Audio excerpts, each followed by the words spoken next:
Thank you for watching the premiere of A History of Vacant Lots by Chris Cerrone, and this version performed by Andy Meyerson. My name is Travis Andrews. I'm your de facto moderator this evening. I'm not the best, but I was available. Also You are cheap. our first choice. Very cheap. You need a guy? I'm on the C list. You're on the First, T list, Travis. Yeah, thank you.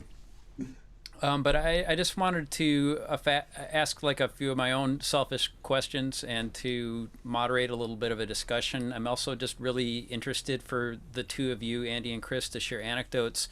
And then I also welcome questions from anybody in attendance. And I think we'll have enough time to get to everything. I will be quick. So I'd read in the description that this started out as a quartet version. It did. It was a piece originally commissioned by Third Coast Percussion, our dear friends from Chicago, for a concert at Miller Theater. Excuse me. In New York, and it was premiered there in 2018. And it was originally inspired by this kind of idea of, I would say there were like it's a very lonely piece in my opinion, and it was sort of inspired. I remember when Dave Skidmore from Third Coast premiered the piece. I'm like, how do you describe the piece? And he just sent me like a sad panda, which I thought was really funny. But yeah, so and originally kind of originated this idea of like an almost inability to communicate is the metaphor for the piece for me, and this idea of a vacant lot. The title is literally from a book called A Natural History of Vacant Lots, which is literally a natural history of vacant lots. It's not a metaphor. I was visiting my friend Alex Robinson, who's an architect, a landscape architect, and the book was sitting there, and I was like, this is an amazing title. And so it's basically what happens when you bulldoze a forest and build a vacant lot over it and then don't do anything, and what grows. And so, this idea of, I would think I was feeling quite bulldozed when I was writing it. It was sort of, in the post kind of early Trump era, and I just was feeling, and I think my life was kind of in shambles a little bit, and I was sort of just feeling like a vacant lot. And so the idea of the piece is this, this single note, and I stripped everything down to the most essential thing, one note. And could I build a thing that was like a regrowing out of a vacant lot? But so originally it was written for percussion quartet with a fairly small setup and electronics, and probably a year after the premiere, Andy had heard the piece and asked if he could make a solo version of it, because he's the music director of Post Ballet, and the idea was that we were going to do a version with dance with Post Ballet, and Third Coast generously assented, and so we set on the process of transforming it. And so I think the metaphor went from from kind of percussionists who aren't seeing each other to like a performer who almost is, because Andy often performs with headphones. He's almost in this like isolated, lonely space amid all this lush sound. So that's sort of, and so we went about the task of sort of reimagining the work as a solo. It's really, I think the piece is so successful and accessible because the title reads so well into the way that like the material of the piece develops. It makes sense to me like in a way that doesn't always, like in art music. But it's beautiful and I love it, and I think it's a great testament to the work that we already have questions coming in. The first one actually was just to like talk a little bit about Christian's costumes. Which are Yeah, I so can. great.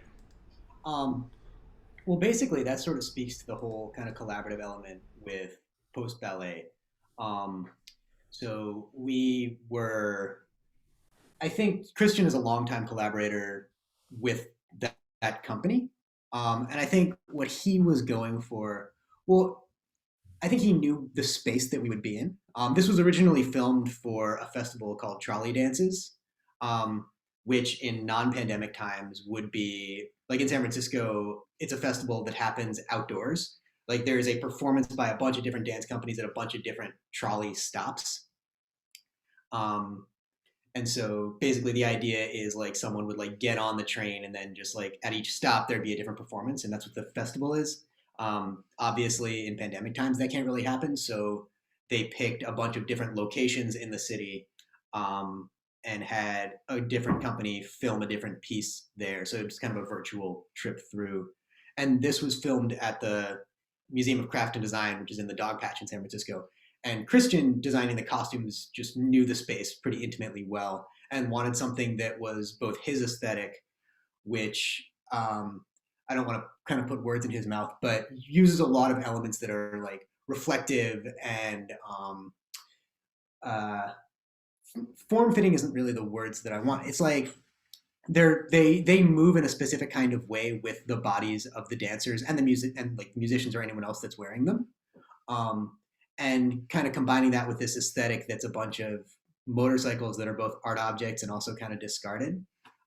So it's evoking something kind of futuristic, but also within his own kind of paradigm of aesthetic stuff that he deals with. Um, and also for us, I think like when Travis and I do any piece, I think now almost most of them have costume designers in some capacity. Um, and partly that's just because there's going to be like no matter what we do, it will be costumed. It's just like the question of how intentional we should make that has been on our minds. Because if we just wear what we're wearing and accept whatever the default is, that's still a costuming choice that has significance and aesthetic resonance and stuff like that. So it's cool to give that. Yeah. Something I was gonna say something I love is that the masks just feel really integrated, and I'm vaguely terrified that we're gonna see all this. We're never gonna want to look at any art from this era now because let's remember that time when we had to wear masks for a year and a half and everyone was dying. Like it makes me and it makes me feel like I can look at this and not think about the masks, so I can watch this video hopefully in 6 to 8 months when we're in a hopefully much better place. And it just looks like it's just a beautiful costume that like it's like, oh yeah, they're wearing masks, like that's what you do in a cool costume. Yeah, totally. It's like I think you sort of forget that like costume designing is, I mean, one can take for granted that it really is an art form that's unique unto itself, and it's really kind of elegant to see masks incorporated in a way that like that the costume wouldn't make as much sense without those masks in any time or era. So absolutely. Yeah, I thought it worked really well, and I had always assumed that since it was like for a Trolley Dance's premiere, and knowing that was transportation centric, that was the tie-in with the motorcycles. Because I don't know why it works for me, but there's something about like the shapes of those vehicles, and then also the costumes that is really pleasing in an angular way. Yeah, well, also I think that's like one of the nice things about having like a costume designer married to the choreographer is that there's like a real like synergy and integration between movement and costumes. So I think all of that. Christian and Robert are married? Yeah. I did not know that. Oh, yeah. That's great. Well, they work so well together. It's just, I think this piece would look very, very different visually, like every aspect of choreography and aesthetics, were it not in that space. I think they would have designed, the choreography was designed for that space, the costumes were designed for that space, and I think it'd be a very different piece visually in other places, but that was designed to be kind of one. Yeah, it's true. And to stick just with the dance part of the production, we had a question. Hi there, I'm interested in working with choreographers and dancers. What was this process very collaborative at all, or was it more of a show and tell type of collaboration? Well, so Post Ballet is like, for the Living Earth show, like as close to a sibling organization as we have. We've been working with them for almost half a decade, and we've done so many pieces. I'm their music director, their choreographers on our board. Like we've worked together in so many ways and in so many capacities. And Post Ballet and Robert have choreographed my work already in another context. Right. So the first time we worked together was like a show called Doobie, and one of the pieces on that was the first piece that Chris wrote for us, called Double Happiness. And so Robert, the choreographer, was like, when we brought that piece to Robert, he choreographed that and became familiar with Chris's work. And he's also like, just because I'm, I show him so much music. I've showed him a lot of Chris's stuff over the years, and this piece, when I heard it, wanted to rope him in immediately because I thought it was Chris's music is so naturally kinetic, and Robert is a choreographer I trust. I think like their work goes really well together. Definitely, I agree. Fully agree. So, I mean, I had no say in things like the choreography. I don't really know much about movement or choreography, and I certainly like I'm learning more of the vocabulary of it, but I wouldn't kind of presume to have any stake in what the movement is. Um, and like I can sort of thumbs up, thumbs down aesthetic choices, but like with the knowledge that like Yeah, I'm there's a certain amount of good collaboration being trusting your collaborators. completely, yeah. I mean, like in the same way that like I would trust Travis with any kind of musical decision, I would trust Robert and Post with any choreographic decision, and they would trust us, right? Like Robert would never be like, I want this music to sound like this, or like, and can you make it a little faster at this point? Like some choreographers work that way with like composers and performers, like, hey, can you slow down right here? Can you do like can you change the music? And Post, one of the things that makes that ballet company so powerful is that they trust their collaborators as much as they want to be trusted. So they'll work with a ton of different people and let them do their thing and then make choreography that's responsive to what's happening. And trust that we're going to do the same thing rather than like this kind of micromanaging thing, which is like how we've Yeah. made work for a bunch of years now. Yes, and absolutely more labor and communication intensive. But it's probably better to be having those discussions before the choreography's finished. So Definitely, definitely. Yeah. can't recommend that level of collaboration enough, I would guess. Chris, you probably saw this, but like in the chat, there was another question about whether you'd written music specifically for dance, or has the choreography always been done after the composition? It's from Dave Lake. Hi, Dave, from wonderful radio host who's played a lot of my music and had me on a show. It's really funny is I wrote like an entire ballet last year that fell apart because of collaboration issues. Not everyone is such a good collaborator as Robert Deckers and Post Ballet.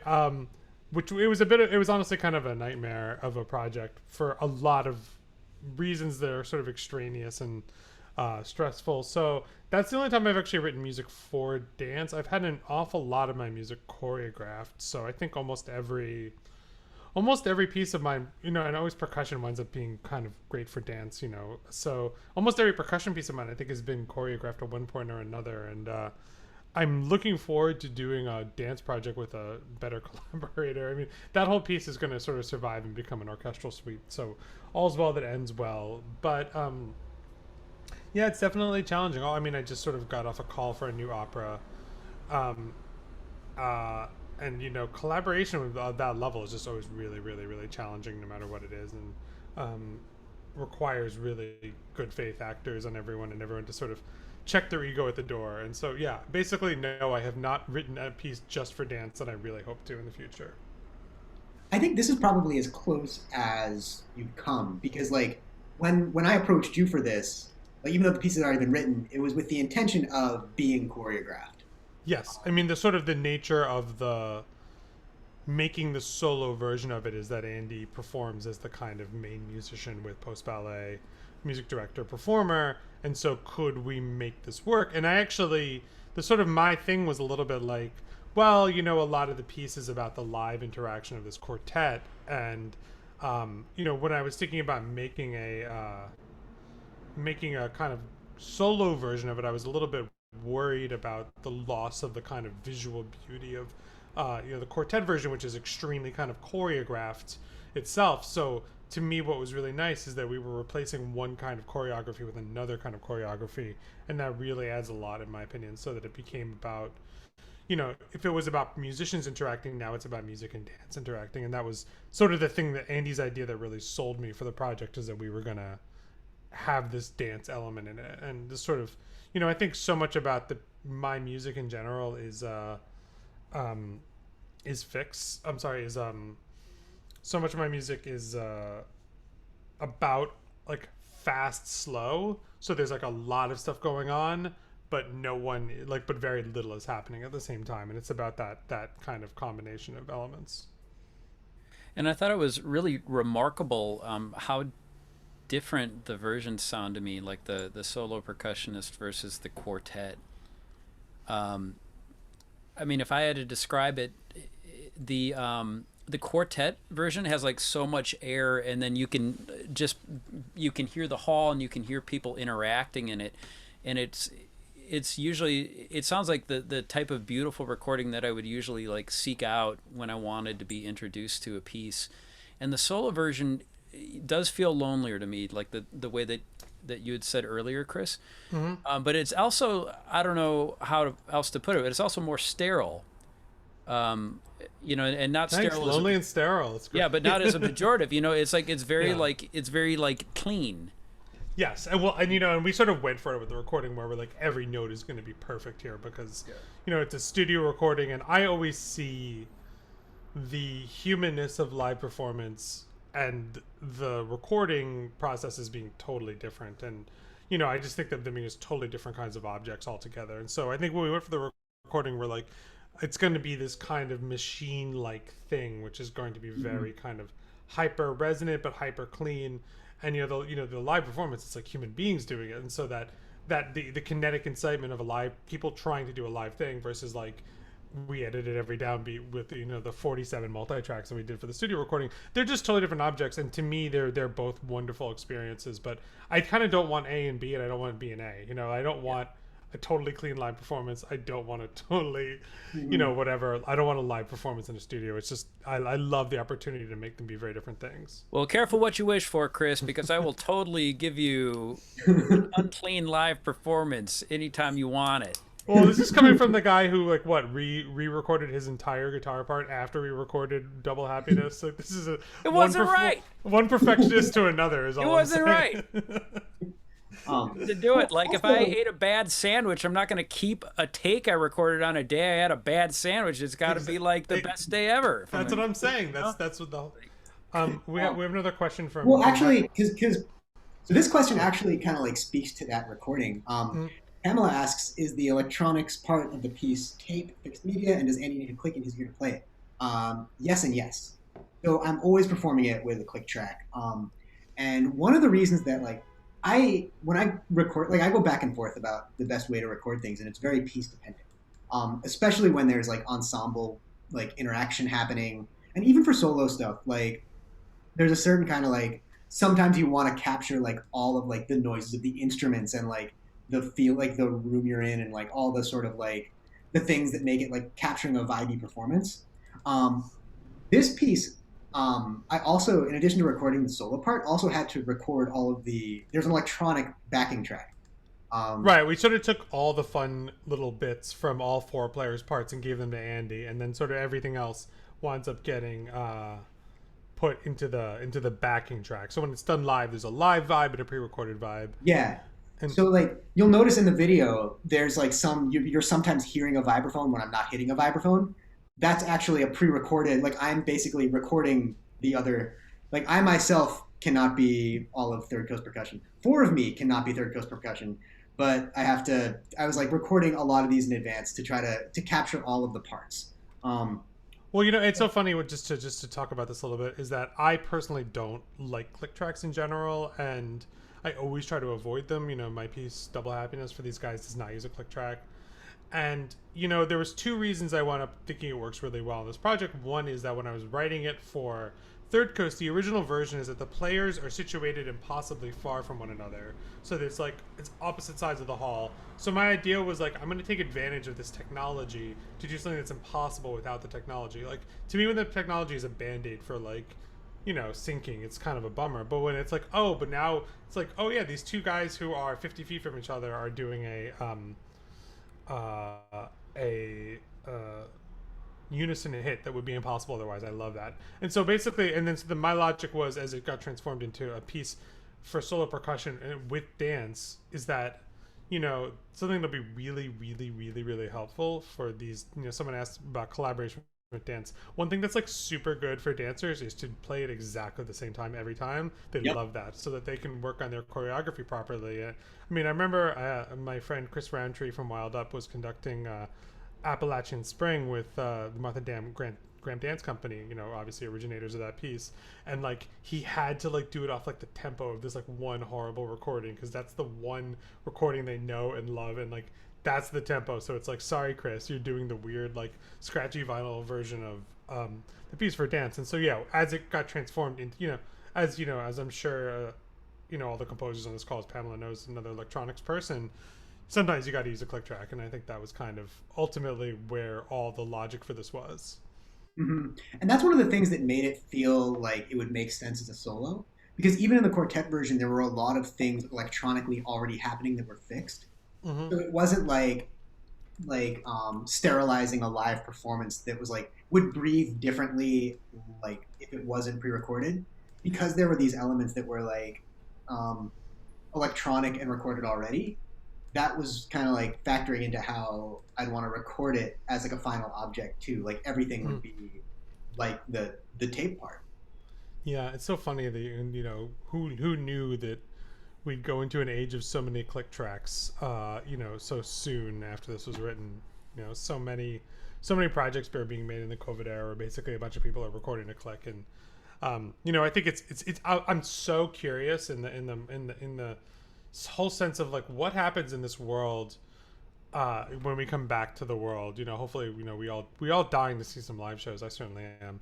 But I'm like, oh, we all learn how to do a bunch of new stuff technology wise. Like maybe the field really radically changes. I mean, I hope it Well, does. I think it'd be cool. well, kind of like one weird thing for us is like there's not a ton that's technical. Like we've been doing the sort of stuff with Click for a really long time. Just because like we work with a lot of dance companies, and like that's a really important. Not we work mostly with post ballet, but we work with them a lot. And like the more stuff that we do with dance, like it really is important to have it be rhythmically consistent. And also because it's just two of us in the ensemble, we do a lot of stuff with like other electronic elements. Exactly. Yeah, yeah. So it didn't feel particularly weird for us when we were like, No, I mean, I knew with you it would be fine. I'm just thinking about the larger aesthetics of yeah, the beauty of. I'd say if there is a beauty to the idea of like, being a composer, writing something on a piece of paper, and having people realize that my favorite thing about that aspect of a thing, as opposed to pop musicians who are just as artistically valid, but you might say that the recording is kind of the fixed object, and then there's kind of replicas of it. And one of my favorite things about being a composer is that you hand it to different performers. Andy Meyerson's version is different than Chris Size's version is different from whatever Third Coast version, and you lose a little bit of that with a click track, and that is a kind of sacrifice that one winds up making. But I think in the case of this piece, there's a lot of other ways for the sounds to vary, honestly. And so, it would be a shame if every piece was like this, but I think this project specifically, it works. There was one thing I didn't want to let get away. Was that we've had another longtime collaborator that worked on this project, which was Roger Jones. We've Yes. done a lot of video work together with Roger, and Roger did the edit. yes. So what changed when you started like trying to finalize like what a video version of like the dance and music together might look like, and what did Roger contribute? Well, I mean, Roger has been, as much a part of the family as Post Ballet has for us. He was the one who did the Tremble Staves film from like I guess a month ago, or like however long ago that was. I don't know. But we've worked with him for so long, and like I'm like we know each other's aesthetics. Um, and so when we did trolley dances, for a lot of reasons, because it was a lot of companies, because it was sort of out of our control, we didn't have a ton of footage, and like we also had to do like some stuff like I had to capture separately, and also they wanted a real like yeah it was I think they had their own resources that they did. We didn't have much agency over it. So with Roger, I mean, one of basically when we were chatting, it was like, hey, we have a bunch of footage. Would you be able to make an edit? Would you be able to create this film piece with these constituent parts? And he was like, yeah. And I just like with Robert, Roger, like we trust Roger to make something cool with with really whatever materials he's given. And so he made all of the aesthetic choices of like the wipes and edits and stuff like that.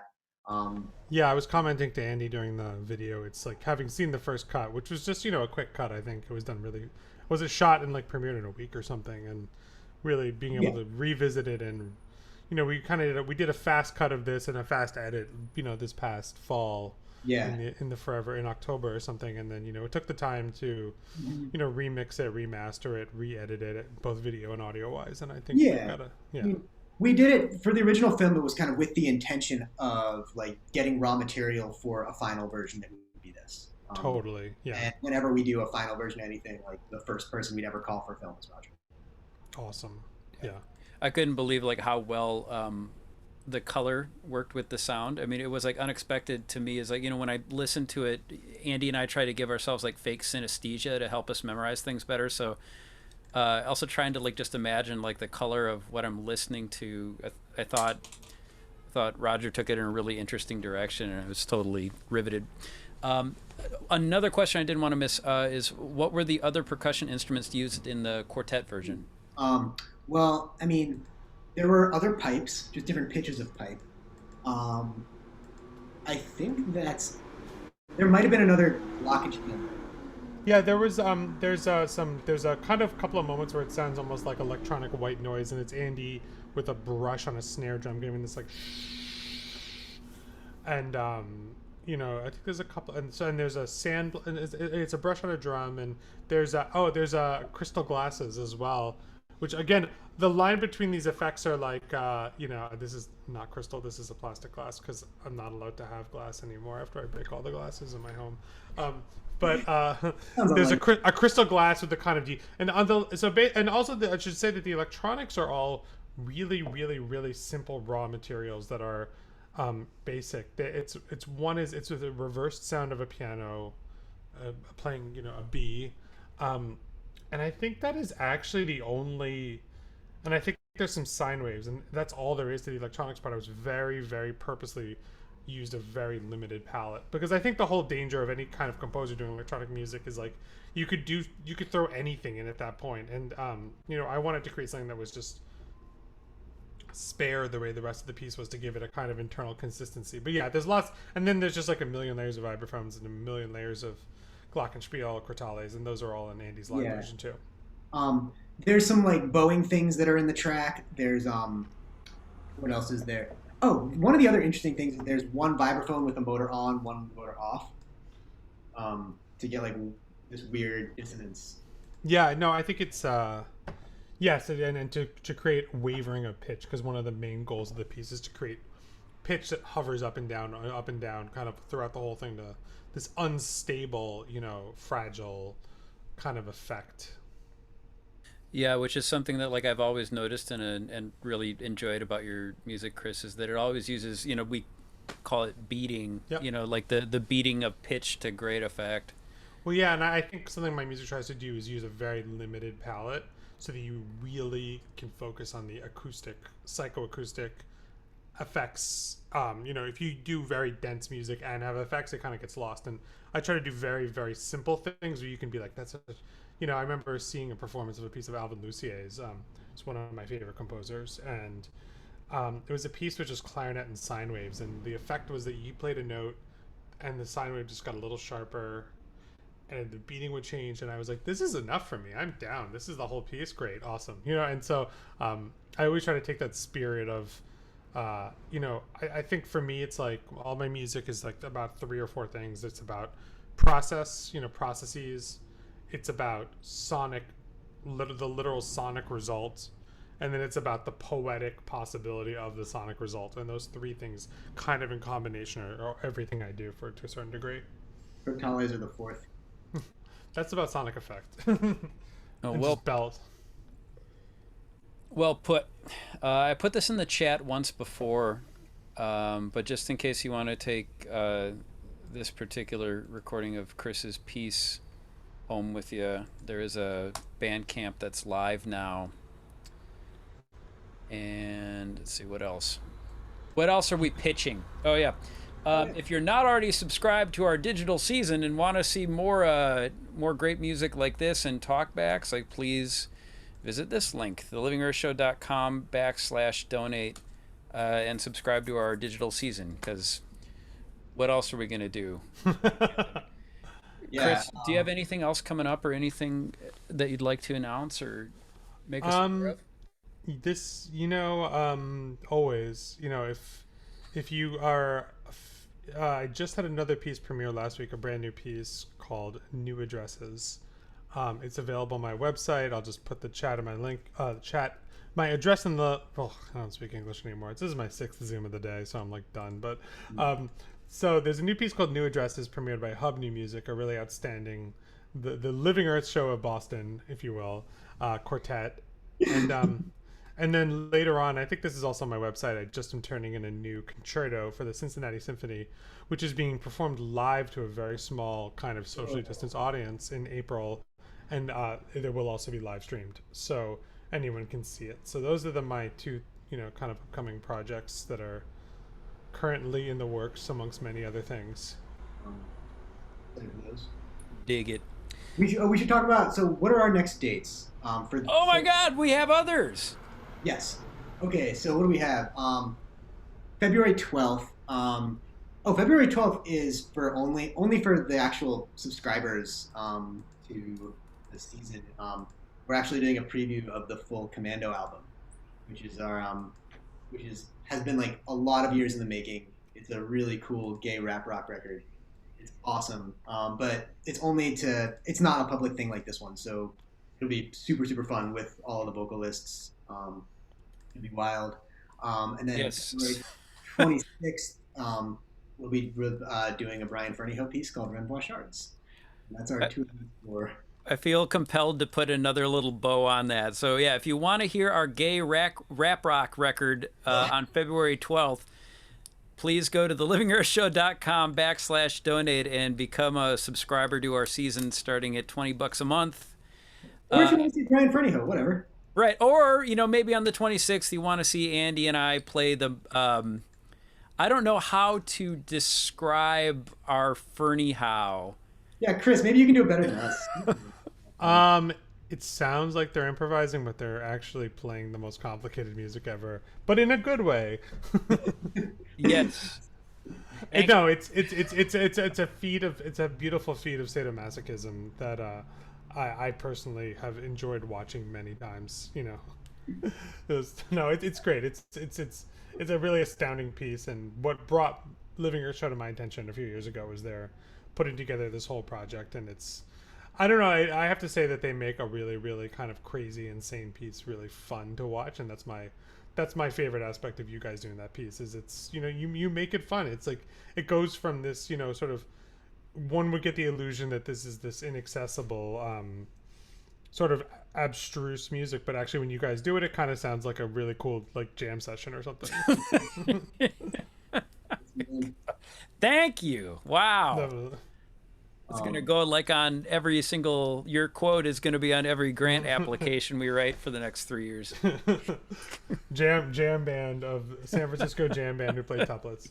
Oh, one other thing. Okay, we should cut one last thing. If there's percussionists here who want to purchase this score, what is the link for them to do so? You can go to my website, ChristopherCerrone.com, click on a natural history of vacant lots, and you can click to buy the score. It's all on there, and it's through Shot publishes the work. And they published the original quartet version too, in case you're a quartet on here. But yeah, I think if people play this, I'd love to. Like, please let us know. I think Sandbox Percussion is doing the quartet version in a year or so. So oh, cool. Another group, another one of my favorite group of percussionists. Chris, you have like a really great SoundCloud. Where would you advise like people that just want to hear more of your music to go to listen to it? I feel like my Spotify presence at this point is pretty strong, and my YouTube. My website has links to all these things. I just put it in the chat. So yeah, definitely. I have an album. I have a couple of albums out in the last couple of years. I can say our Grammy nominated record from last year. Love Pieces it. of Fall to Earth was, and then I have a recent EP with Tim Monroe, the flutist for Flute and Electronics, and then it's all, just check out my YouTube channel. There's lots of good stuff. I mean, honestly, half the stuff isn't even on my channel. Just search my name in YouTube and you'll find some good stuff. And so we shall. Yes. Great. Any last questions on our way out the door? We don't want to keep you too late. Thank you all for joining us. Yeah, so much fun. Yeah, definitely. Thank you all for coming. It's, the next best thing to being in the same room as you guys. Yeah, agreed. Thank you, everybody. Have a good night. Cheers, guys. Take care. Bye.